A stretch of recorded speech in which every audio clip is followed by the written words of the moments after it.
திருமண தடை நீக்கும் திருமணஞ்சேரி. புதுக்கோட்டை மாவட்டம் கறம்பக்குடியில் இருந்து சுமார் 5 கிலோமீட்டர் தொலைவில் பிரசித்தி பெற்ற திருமணஞ்சேரி சுகந்த பரிமளேஸ்வரர் கோவில் அமைந்துள்ளது. கிபி 12-13வது நூற்றாண்டில் சோழ சாளுக்கிய மன்னர்களால் இந்த கோவில் கட்டப்பட்டு இருக்கலாம் என்று கூறப்படுகிறது.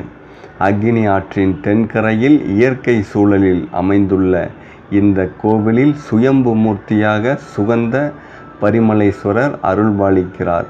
இதேபோல் கர்ப்ப கிரகத்திற்கு அருகே உள்ள விநாயகரும் வெளியே உள்ள நந்தியும் சுயம்புவாக உருவானதாக கூறப்படுகிறது. எல்லா கோவில்களிலும் நந்தியம்பெருமான் கொடிமரத்தின் அருகில்தான் இருப்பார். ஆனால் இந்த கோவிலில் ராஜகோபுரத்திற்கு முன்பு நந்தி தேவர் உள்ளார். தினசரி